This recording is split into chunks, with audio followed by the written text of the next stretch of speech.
ఈ కార్యక్రమాన్ని ఉద్దేశించి సీనియర్ పాత్రికేయులు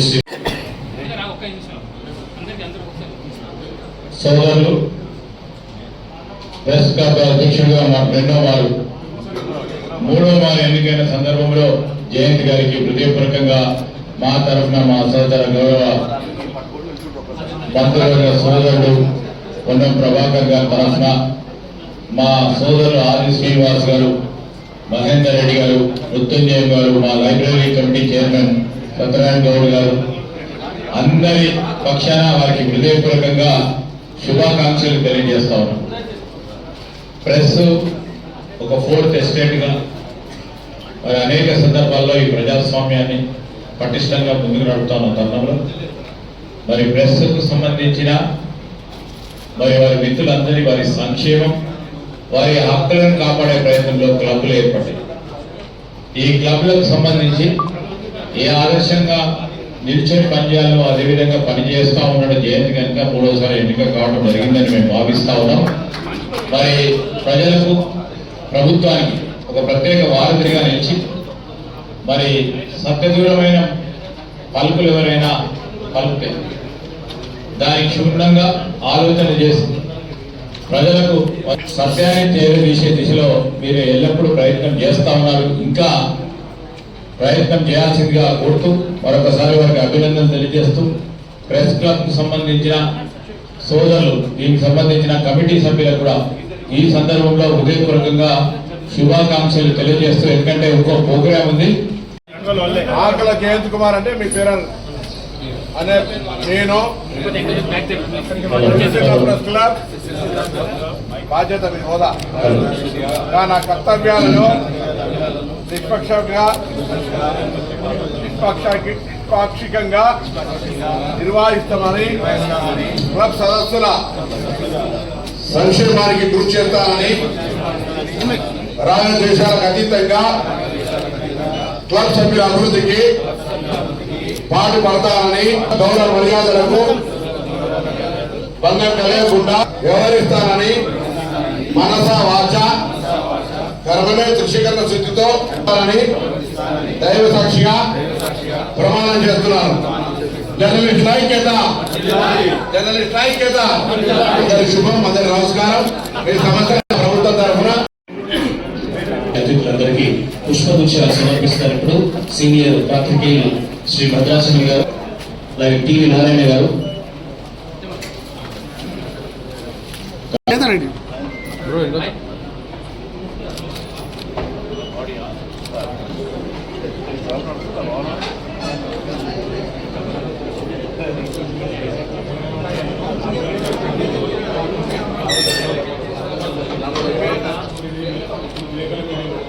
లాంఛనంగా కార్యక్రమాలు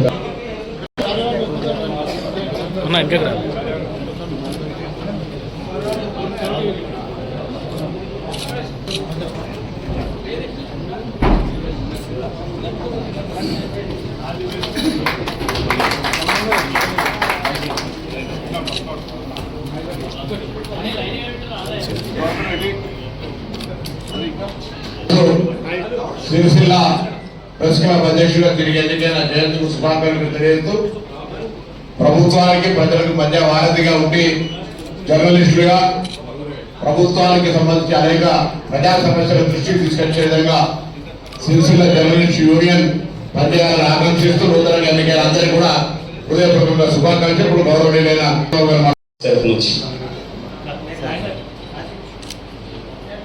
నెక్స్ట్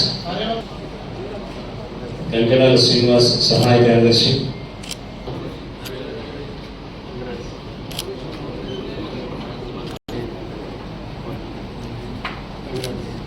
తర్వాత ఈ జిల్లా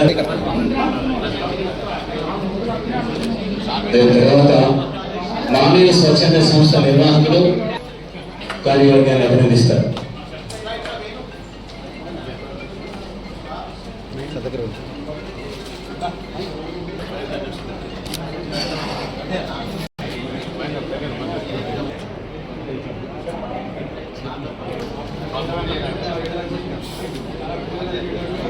సుస్వాగతం చెప్తూ వేదికపై ఉన్న పెద్దలకు వేదిక మీద ఉన్న అధ్యక్షంగా ఎన్నికల్లో గెలుపొందాను. క్లబ్ అభివృద్ధికి పాటుపడతాను. మీ అందరికీ నా యొక్క సహకారం ప్రెస్ క్లబ్ ఎప్పుడు ఉంటుందని తెలియజేస్తూ, అదేవిధంగా పెద్దన్న భద్రన్న అడిగింది దాకానే కరెంటు పనులు కొన్ని ఉన్నాయి, మిగిలిపోయినాయి, అవి కూడా చేయాలని చెప్పారు. నేను గతంలో జయంతిని తీసుకొని వెళ్ళి తంగనపల్లిలో టెక్స్టైల్ పార్క్ వాళ్ళకు ఉన్న ప్లేస్ ఏదైతే ఉందో అందులో ఉన్న లైన్లను షిప్పింగ్ చేయాలని చెప్పారు. ఖచ్చితంగా అది చూశాం. మా తరఫున ఐటీ చెస్ తరఫున ఐటీ మేము చేస్తాం. ఎంపీడీసీ తరఫున ఐటీ ఎంపీడీసీ లైన్ ఉంది, అందులో అది కూడా షిఫ్ట్ చేస్తామని చెప్పడం జరిగింది. ఖచ్చితంగా రాబోయే రోజుల్లో కలిసి మీతో కలిసి పనిచేస్తామని తెలియజేస్తూ, నా వంతు సహకారం చేస్తామని తెలియజేస్తూ మరొకసారి శుభాకాంక్షలు తెలియజేస్తూ సెలవు. క్లబ్కు ఇటీవల ప్రశాంతమైనటువంటి వాతావరణంలో ఎన్నికలు పూర్తి చేసుకోవడం జరిగింది. ఎన్నికల్లో సభ్యులందరూ కూడా చాలా ఉత్సాహంగా పాల్గొన్నారు. మొత్తం 83 మంది సభ్యుల్లో 82 మంది తమ ఓటు హక్కును వినియోగించుకోవడం జరిగింది. ప్రశాంతమైనటువంటి వాతావరణంలో ఇవాళ ప్రమాణ స్వీకార కార్యక్రమాన్ని కూడా పూర్తి చేసుకోవడం జరిగింది. జర్నలిస్టుల్లో చాలామంది చాలా కాలంగా సిరిసిల్ల ప్రాంతంలో రకరకాలైనటువంటి సేవా కార్యక్రమాలు చేస్తూ తమ యొక్క సహకారాన్ని సమాజానికి అందిస్తూ ముందుకు పోతున్నటువంటి క్రమంలో చాలామంది జర్నలిస్టులకు ప్రభుత్వ పరంగా కూడా అనేక రకాల సహాయ సహకారాలు లభించడం జరిగింది. ఇంకా కొంతమందికి ఇళ్ల స్థలాలు రాకపోవడం, కొంతమందికి ఇళ్ల స్థలాలు వచ్చినా కూడా ఆ స్థలంలో మౌలిక వసతులు లేకపోవడం, ప్రధానంగా విద్యుత్ సదుపాయం కానీ, ట్రైన్స్ కానీ, రోడ్లు కానీ ఇటువంటివన్నీ లేకపోవడం వల్ల పట్టాలు వచ్చినటువంటి ఆ 60-70 మంది రిపోర్టర్లకు కూడా అక్కడ ఈ 4-5 ఏళ్ళుగా ఏ రకమైనటువంటి పనులు చేపట్టలేని వాతావరణం ఉన్నది. అదేవిధంగా ఇంకా చాలామందికి ఇళ్ల స్థలాలు కూడా ఇవ్వాల్సింది ఉన్నది. కాబట్టి మహేందర్ రెడ్డి గారు కానీ, సత్యనారాయణ గారు కానీ, ఇంకా అధికారంలో ఉండేటువంటి పెద్దలందరూ కూడా వారి సహకారాన్ని ఇచ్చి అర్హులందరూ కూడా ఇళ్ల స్థలాలు ఇచ్చేందుకు ఈ సహకారం ఇవ్వాలని, అదేవిధంగా జర్నలిస్టు ఇల్లు కట్టుకోవడానికి అవకాశం కల్పించడానికి మొన్ననే అన్నగారు కూడా ఒక చిన్న హామీ ఇచ్చారని, ఆ క్రమంలో కొన్ని పనులు సాగుతూ ఉన్నాయి. ఇందిరమ్మ ఇళ్ల నిర్మాణం కింద కొంత ఆర్థిక సహాయం కూడా అందించడానికి ముందుకు వచ్చినటువంటి క్రమంలో చాలామంది జర్నలిస్టులు వాటి కోసం కూడా ఎదురు చూస్తున్నటువంటి వ్యవహారం అయితే ఉంది. కాబట్టి క్రమక్రమంగా ఇవన్నీ కూడా అందరి సహకారంతో పూర్తి చేసుకోవాలనేటువంటి ఆలోచనతో జర్నలిస్టులు ఉన్నారు. సిరిసిల్ల జర్నలిస్టులకు ఇప్పటివరకైతే మంచి పేరే ఉన్నది. ఎక్కడ కూడా ఇబ్బంది కలిగిస్తాను సమాజంలో ఉండేటువంటి మిగతా వాళ్ళకు అనేటువంటి పేరు లేదు. అటువంటి వాతావరణం ఇక ముందు కూడా కొనసాగాలని అధికారులతో కానివ్వండి, ప్రజాప్రతినిధులతో కానివ్వండి, తర్వాత అన్ని వర్గాల ప్రజలతో కానివ్వండి, జర్నలిస్టులకు అయితే మంచి సంబంధాలే ఉంటాయి. ఇక ముందు కూడా అలాగే కొనసాగాలని కోరుకుంటూ నూతన పాలకవర్గం ప్రెస్ క్లబ్ వాళ్ళందరికీ కూడా మరొకసారి శుభాకాంక్షలు తెలియజేస్తూ ఈ అవకాశం ఇచ్చినందుకు ధన్యవాదాలు.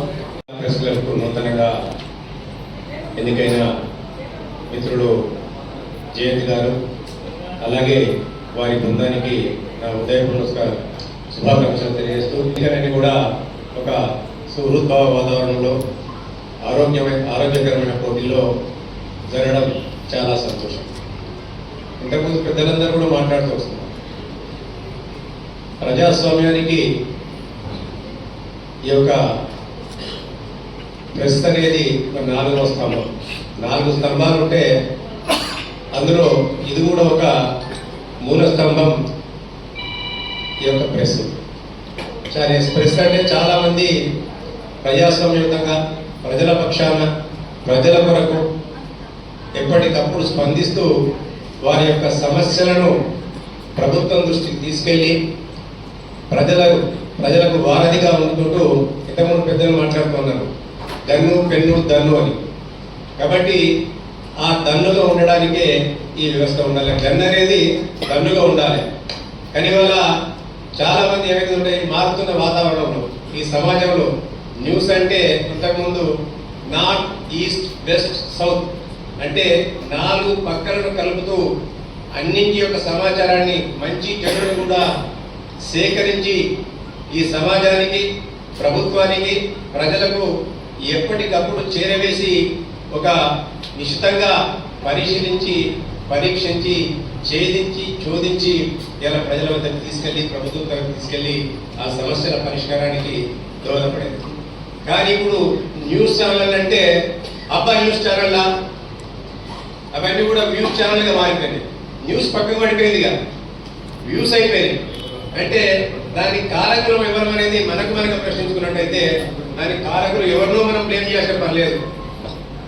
ఆ వ్యవస్థను చిన్నాభిన్నం చేసి ప్రజలకు వారధిగా ఉండాల్సిన వ్యవస్థను మన అవసరాలక, వ్యక్తిగత అవసరాలక, పార్టీల అవసరాలక, ఇలా వ్యవస్థల అవసరాలక అన్నట్టు ఇలా ఇంతకుముందు న్యూస్ ఛానల్ పెద్దలు ఇక్కడ భద్రాచలం గారు, విశ్వనాథం గారు వీళ్ళందరూ కూడా మీ అందరికంటే కూడా ముందు నుండి ఉన్న వాళ్ళు అందరూ కూడా వారు రాసిన అప్పుడున్న విలువలకు ఇప్పుడున్న విలువలకు చాలా తేడా ఏర్పడేది వాళ్ళ సమాజంలో. ఆ విలువలను పూర్వవైభవాన్ని మళ్ళీ మన యొక్క ప్రెస్కు తీసుకురావాల్సిన బాధ్యత నవతరంగా మనం వచ్చిన మనపైన ఉంది. ఇలా వ్యవస్థ ఇవాళ రాత్రి ఏమైంది పొద్దున ఏమైంది అనేది కాదు. ఇవాళ ఏది వాళ్ళ టీఆర్పీ రేటింగ్ పెరుగుతుంది, ఏ టీఆర్పీ రేటింగ్ ఏ యూస్ చేస్తే మన రేటింగ్ మన ఛానల్ యొక్క ఇది పెరుగుతుందని చెప్పి మనం ఆలోచించడం కాకుండా ఆ రేటింగ్ ఒక న్యూస్ వేయడం వల్ల ఈ సమాజం మీద ఎటువంటి దుష్ప్రభావం పడుతుందనేది కూడా మనం ఆలోచించాల్సిన అవసరం ఉంది. ఇలా కేవలం ఏంటంటే టీఆర్పీ రేటింగ్ వరకు అక్కడ ఆ క్రైమ్ జరిగింది, ఇక్కడ ఈ క్రైమ్ జరిగింది, దీనికి ఇది జరిగింది, ఉన్నది లేనట్టు లేనిది ఉన్నట్టు మనం అపోహలు కల్పిస్తూ ఇవాళ కృత్రిమ మేధను కూడా ఉపయోగించి దానికి సొగసులు అబ్బి ఇవాళ వ్యక్తిగత దూషణలకు, వ్యక్తిగత ఆరోపణలకు మనమంతా కూడా ప్రశ్నలు వాడాల్సిన పరిస్థితి రావడం నిజంగా కూడా బాధాకరం. ఏది ఏమైనప్పటికీ కూడా ఈ సమాజం లేదు. వాళ్ళు ప్రెస్సే తెల్లారి మన కళ్ళు తెరిచినప్పటి నుంచి మొదలుకుంటే పడుకునేంత వరకు కూడా ఈ మాధ్యమాల ద్వారానే ఈ ప్రపంచంలో నలుమూలలో ఏం జరుగుతుందనే సమాచారాన్ని మనం అందరం కూడా తెలుసుకోగలుగుతున్నాం. దాని ద్వారానే ప్రభుత్వాలు కానీ, వ్యవస్థలు కానీ, సంస్థలు కానీ ఇలా స్పందిస్తున్నాయి. ప్రజలకు అండగా వచ్చి వాళ్ళ సమస్యలు తీర్చే దిశగా ప్రయత్నం చేస్తుంది. సరే, ఇవన్నీ ఏది ఏమైనప్పటికీ కూడా ఈరోజు సిరిసిల్ల పట్టణంలో ఏదైతే ప్రెస్ క్లబ్ వారికి వారు అనేకమైన లిస్ట్ ఇవ్వడం జరిగింది. నిజంగా కూడా అది వారి అవసరం. ఆ అవసరాలను తీర్చాల్సిన బాధ్యత ప్రభుత్వాలపై ఉంది. ఎందుకంటే వారు కూడా ఈ సమాజంలో ఒక పౌరులు, ఒక బాధ్యతను ప్రభుత్వం పక్షాన ఇలా ప్రజల పక్షాన వారధిగా ఉండి నెరవేరుస్తున్నారు. కాబట్టి వాళ్ళు ఇబ్బందులు ఉన్నప్పుడు నెరవేర్చవలసిన బాధ్యత ప్రభుత్వాలపై ఉన్నది. ఇవాళ ఈ దేశంలోని సర్వోన్నత న్యాయస్థానం మీ అందరు కూడా నేను చెప్పాల్సినది కాదు, మీ అందరికీ తెలిసిందే. అది ఈ సమాజంలో ఎవరు కూడా సామాన్యుడి కంటే పైన లేదు. వాళ్ళ అదే జర్నలిస్ట్ కానీ, ఐఏఎస్లు, ఐపీఎస్ కానీ, మంత్రులు కానీ, ఎమ్మెల్యేలు కానీ ఇవాళ స్థలాల కేటాయింపుల్లో ఎవరికి కూడా మినహాయింపు ఇవ్వలే. ఇవాళ పెద్దలు భద్రాచలం గారికి వీళ్ళందరూ కూడా తెలిసిన అవుతున్నందుకే భద్రాచలం అంటే మేము అనుడు అన్నాం కానీ వాళ్ళ మీద కత్తి వింటాం మేమని చెప్పి ఇవాళ దేశంలోని సర్వోన్నత న్యాయస్థానమే తీర్పిచ్చింది. వాళ్ళ ఎవరికి కూడా ప్రియారిటీ బేసిస్ మీద ఇళ్ల స్థలాలు ఇవ్వడానికి వీల్లేదు. అది ఎమ్మెల్యేలు కావచ్చు, ప్రెస్ మిత్రులు కావచ్చు, ఐఏఎస్లు కావచ్చు, ఐపీఎస్లు కావచ్చు, వాళ్ళకందరికి కూడా సామాన్యుడి యొక్క అవసరాలు తీరిన తర్వాతనే మీరు కూడా సామాన్యుడి కోటాలో రావాల్సింది అని చెప్పి చెప్పడం జరిగింది వాళ్ళ. కాబట్టి దాన్ని ఇలా ఉల్లంఘించే శక్తి ప్రభుత్వాలకు ఉందని నేను అనుకోవట్లేదు ఇవాళ. ఎందుకంటే ఏం చేయాలనుకున్నా మళ్ళీ సర్వోన్నత న్యాయస్థానం యొక్క తీర్పును పక్కన పెట్టాలంటే పార్లమెంటులో మళ్ళీ ప్రక్రియ జరగాలి. వాళ్ళ ఏది ఏమైనప్పటికీ కూడా దానికి కూడా కొన్ని అటు ఇటుగా చూసుకొని సర్దుకుపోవాల్సిన అవసరాలు ఉంటాయి. కాబట్టి ప్రభుత్వం ఆల్రెడీ కొంతమేర చాలా మందికి ఇళ్ల స్థలాలు ఇవ్వడం జరిగింది. ఎన్నికల సందర్భంలో అనేక మార్లు మేము కూడా చెప్పడం జరిగింది. అలా కాంగ్రెస్ ప్రభుత్వం అధికారంలోకి వచ్చిన తర్వాత ఏదైతే ఇందిరమ్మ ఇల్లు మేము ఇస్తామని అనుకుంటున్నామో, మీకు ఇళ్ల స్థలాలు ఉన్నట్టయితే వాటికి ఇందిరమ్మల ఇళ్ళకి ఇచ్చే 5 లక్షల రూపాయలను మీకు ఇప్పించడానికి మేము ప్రయత్నం చేస్తామని చెప్పడం జరిగింది. ఇక్కడ నేను కానీ అక్కడ ఆది శ్రీనివాస్ గారు కానీ మొన్న ప్రభాకర్ గారి దృష్టికి కూడా మేము తీసుకెళ్ళినప్పుడు వారు కూడా ఆలోచించి ఒక నిర్ణయం తీసుకున్నామని చెప్పడం జరిగింది. మొన్న నేను చెప్పిన మేర గృహ నిర్మాణ శాఖ మంత్రులు శ్రీనివాస్ రెడ్డి గారి దగ్గరికి వెళ్ళి వినియోగించడం జరిగింది. అయితే అందులో ఒక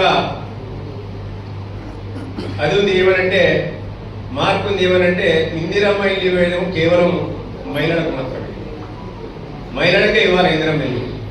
ఇక్కడ ఇలా ఇంటి స్థలాలన్నీ కూడా పురుషులపై ఉన్నాయి. ఎందుకంటే చాలా మంది మన దగ్గర ఉన్న వాళ్ళందరూ కూడా ఈ యొక్క వృత్తిలో ఉన్న వాళ్ళందరూ కూడా పురుషులు ఉన్నారు. ఇంతకుముందు ఇచ్చిన స్థలాలన్నీ కూడా పురుషులకి ఇవ్వడం జరిగింది. తప్పకుండా వారి దృష్టికి తీసుకెళ్ళినప్పుడు ఈ సమస్య విమలవాడటం కాదు, రాష్ట్ర వ్యాప్తంగా కూడా సరే పెద్ద పెద్ద జర్నలిస్టులకు ఇంతకుముందు వచ్చిన వాళ్ళకు జూబ్లీస్లో బంజారాస్లో ఉండొచ్చు వాళ్ళకు, కానీ వీళ్ళ యొక్క సమస్యను తీర్చాల్సిన బాధ్యత మనపై ఉంది. ఇది ఒక మీ సిరిసిల్ల విమలవాడ సమస్య కాదు, మాకు కూడా అన్ని మండలాలలో మాకు కూడా ఉంటారు పాత్రికేయ మిత్రులు, వాళ్ళకు కూడా మనం ఒక నిర్ణయం తీసుకోవాల్సిన బాధ్యత రాష్ట్ర వ్యాప్తంగా ఉంది. తప్పకుండా దీనిపైన ఒక పరిశీలించి దీన్ని మన మిత్రులకు ఏ విధంగా మనం లబ్ధి చేకూర్చే దిశగా నిర్ణయం తీసుకోవాలో తప్పకుండా వారికి లబ్ధి చేకూర్చే విధంగా నిర్ణయం తీసుకుంటామని చెప్పడం జరిగింది. అందుకే మేము కూడా ఇలా ఈ సభాముఖం మీ అందరికీ కూడా తెలియజేసేది ఎందుకంటే తప్పకుండా మా వంతు శక్తివంతం లేకుండా మేము ఇచ్చిన హామీ మేర అక్కడ మీ ప్రెస్ అధ్యక్షుడు కూడా మీకు ఇచ్చుంటాడు, నేను గెలిచిన తర్వాత మళ్ళీ తప్పకుండా నేను తీసుకొచ్చి ఇస్తాను. కాబట్టి మా మాట వారి మాటగా కూడా నేను మీకు ఆ హామీ ఇచ్చి త్వరలోనే రాష్ట్ర వ్యాప్తంగా కూడా ఒక నిర్ణయం తీసుకొచ్చే దిశగా ఇలా పెద్దలందరి సహాయ సహకారాలతో తీసుకెళ్తానని మీ దృష్టికి తీసుకొస్తూ ఈ యొక్క సమావేశానికి నన్ను పెద్దలకు వేదిక పైన పెద్దలకు నాకు ఈ యొక్క అవకాశం ఇచ్చిన మీ అందరికి కూడా పేరు పేరున శుభాభివందనాలు తెలియజేస్తూ మరొకసారి వారికి ఈ సంవత్సర కాలం 2 సంవత్సరాల పదవీ కాలం మంచి వాతావరణంలో అందరి మిత్రులు పోటీ చేసిన వాళ్ళు ఇలా ఓడిపోయినంత మాత్రాన వాళ్ళు బలహీనులు కాదు, గెలిచినంత మాత్రాన వారు బలవంతులు కాదు. ఈ పోటీ ఒక ఆరోగ్యకరమైన వాతావరణం కొరకు, ఎందుకంటే పోటీ లేకుంటే మళ్ళీ మనం పరిగెట్టలేము. కంపల్సరీ పోటీ అనేది అనివార్యం, ఈ రంగంలోనే అనివార్యమైనది. ఆ పోటీని ఒక ఆరోగ్యకరమైన పోటీగా భావించి అందరినీ కలుపుకొని ఈ ప్రజా సమస్యల ఛేదనలో మీరందరూ కూడా ముందుండి ఈ సమాజంలో పాలు పంచుకొని ఈ సమాజ అభివృద్ధి, ఎందుకంటే మీరు జ్యోతిరావు పూలే గారి యొక్క జయంతి రోజు చేస్తారు. జ్యోతిరావు పూలే గారి జయంతి ఈ సమాజానికి 200 సంవత్సరాల క్రితం మనకు స్వతంత్రం రాకముందు ఇలా రాజుల చరిత్ర కాలంలోనే వారు అనేకమైన ఒడిదుడుకులను కష్టసుఖాలను ఎదుర్కొని సమాజ స్థాపన కొరకు విద్య లేని వాడు వింత పశువు అతని ఒక నానుడిని వారి దృష్టిలో మర్చుకొని ఈ సమాజాభివృద్ధి కొరకు ఈ కుల మతాల గోడలను పారదులాలంటే విద్యా వికాసం ముఖ్యమని చెప్పి, స్త్రీలకు సమాన హక్కులు కూడా అవసరమని చెప్పి భార్యను చదివించి తాను దేశంలోనే ఒక మొదటి మహిళా ఉపాధ్యాయులుగా చేర్చి ఇలా విద్యను వ్యాపించే దిశగా పనిచేసిన రోజు మీరు ఈ ప్రమాణ స్వీకారం చేశారు. కాబట్టి వారి ఆశయ సాధన కొరకు మీరందరూ కూడా ముందుకు పోతారని ఆశిస్తూ నాకు